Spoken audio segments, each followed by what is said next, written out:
from my mother's kitchen here in Isolationshire.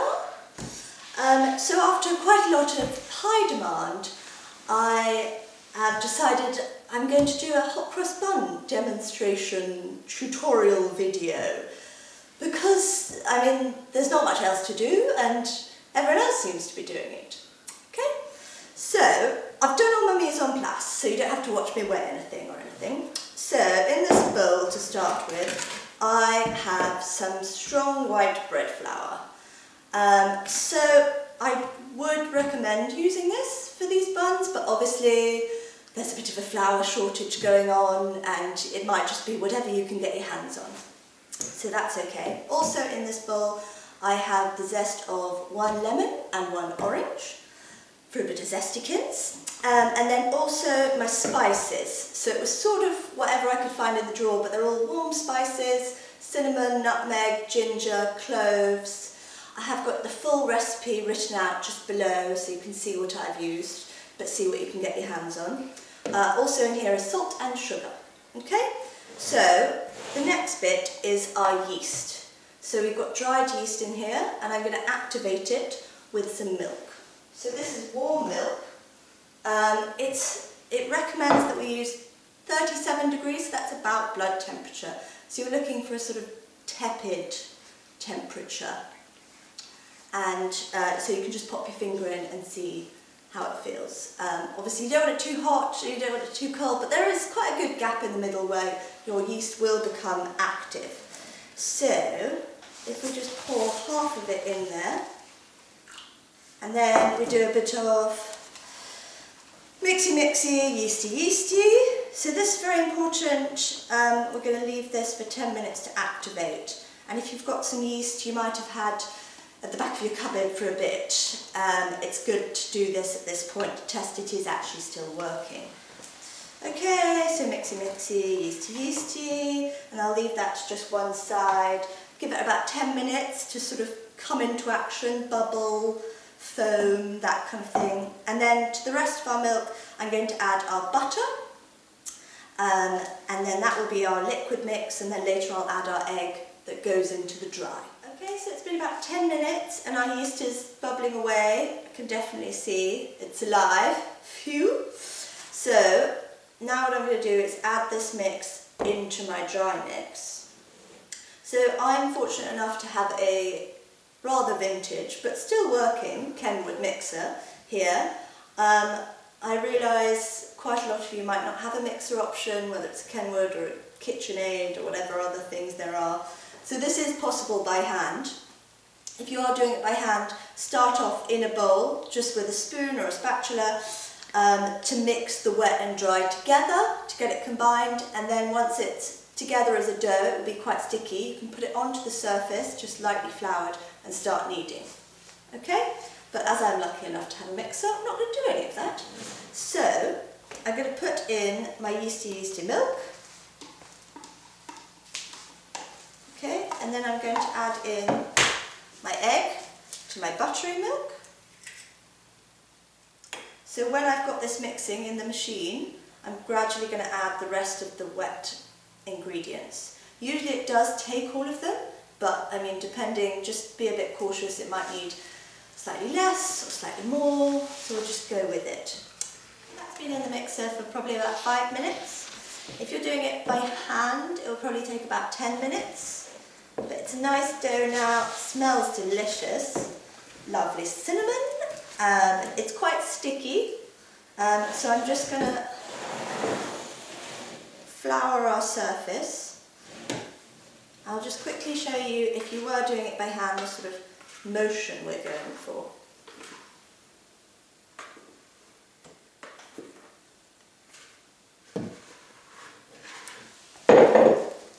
Okay, so if you're kneading, nice floured hands because it is sticky.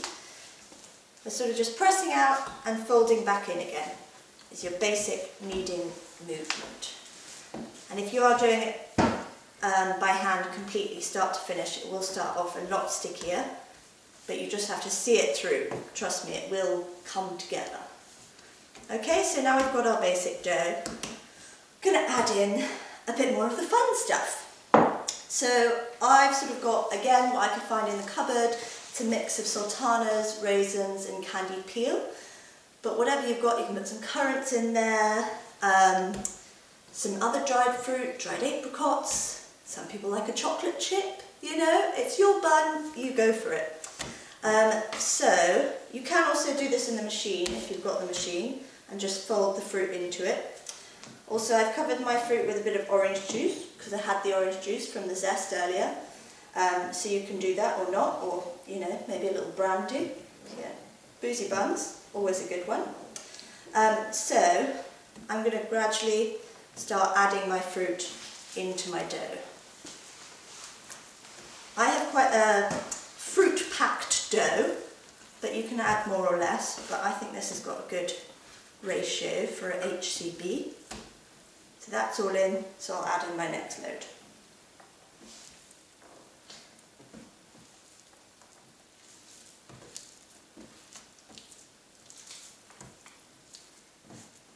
They will all sort of seem like they're not going to go in, but trust me, they will. Okay, so that's all the fruit in there. Delightful. So I'll just pop it back in the bowl, and I'm going to cover it with a clean tea towel and just leave it to prove. So depending on the temperature of the room, this will probably take 1 to 2 hours just for the yeast to develop and grow and do its thing to create bunny goodness. Okay, so this should all be ready, one hopes. Perfection! It's definitely doubled in size. If I give it a little poke, it springs back. Feels lovely. So what we're going to do next is weigh and shape the individual buns. So, I knock it back, and then we'll take it out. There we go. Lovely. So, you can either sort of eyeball it, and it should do 12 buns, or I'm going to weigh them, and they're about 110 grams each. So, bun babies, and obviously if you didn't want to do them in buns, you could also do the whole thing as a loaf, or I mean I guess you could just use the dough and make it into a plait or anything you like. We're going for buns. So each one I sort of flatten out and then tuck under. The thing is, you don't really want too many raisins exposed on the top, otherwise, you know, it does that thing when you cook it and it sort of blows up into a weird raisin balloon and tastes a bit burnt. So you want to make sure all the raisins are tucked in, and then just with your hand in a sort of bear claw movement, you just roll it around. And it's slightly sticky on the bottom, but that's good because it anchors it to the bench. Give it a nice roll. Tuck that raisin back in there, come on, behave. Okay, there we go. So it's nice and tight. And we'll do the same with the other ones. And then when we're done, we'll just place them all on this tray. This should fit them all. Okay, so then we come back to our buns after our second proof, and they have definitely done their job. All buns looking suitably plump and holding hands. So the next bit is the cross, which makes it the hot cross bun. So I make my cross with just a flour and water paste.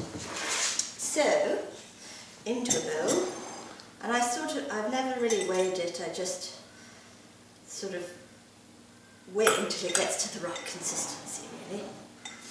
So I'll just stir the water in, and then we're going to, I think the easiest way is piping them. So I make a sort of makeshift piping bag with baking parchment. I'm not sure if I do it in quite the correct way, but it works for me. So that's looking nice now. I want to try and get rid of any flour lumps. It's a little bit runny, so I'm just going to add a bit more flour.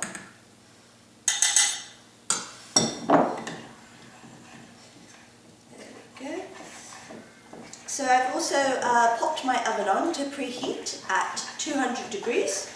I mean, of course it sort of depends on your home oven. You probably know it better. If it's slightly hotter or if it's got different hot spots, then go lower or higher. But around 200 should be right.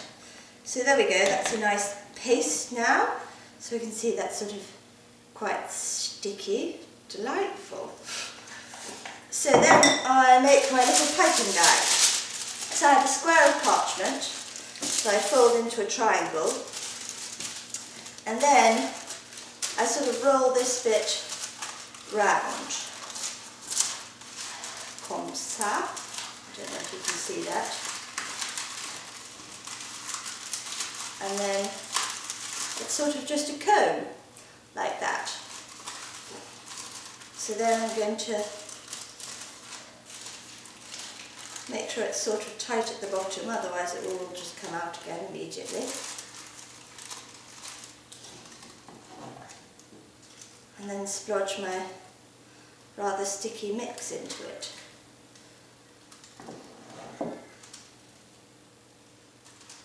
I do always inevitably just get this all over my fingers, but you know, that's alright. So once I've got a nice amount in there, I'm going to start doing my crisscross. So let's see if I've got enough. Yes. Perfect. So what's easy is, because they're all there holding hands in a line, you can just go straight over all of them. Boom. There we go. I must say, they do smell delightful. Very cinnamony goodness. So there we go, done all of those. And then we just do the other one. So once these are all crossed, I'm going to pop them in the oven. Now, I find they take about 20 minutes to bake. But again, that's your oven. If you might need to turn it after 10 or 15 minutes if you've got different hot spots. But 20 minutes should be the one. Perfect, let's bake. It's been 20 minutes, so it should be good. Let's have a look, see? Ah, yes. I reckon those are delightful. Right, so what I then do is give them a glaze, which gives them the delightful shine.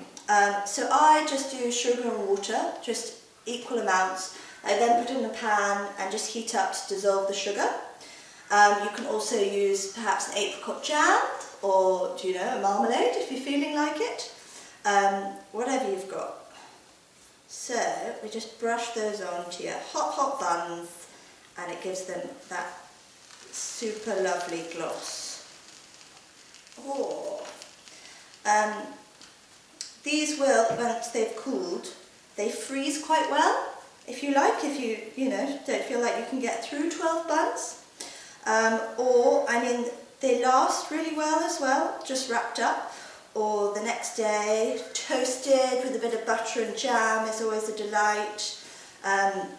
There's quite a few people in the village where we are at the moment, so I like to go on a bit of a bun run with some buns wrapped up for people. Bit of Easter joy at this slightly bizarre time. But yes, so that is the full tutorial. Thank you for watching. The recipe, as I've said, is below, and please do let me know if you've got any questions or queries. You can contact me on Instagram, or I'd love to see photos of your finished buns. That would be lovely. So yes, now you have everything you need to spend the next week making hundreds of Easter buns. Perfect. All right, I think it's time for a cup of tea.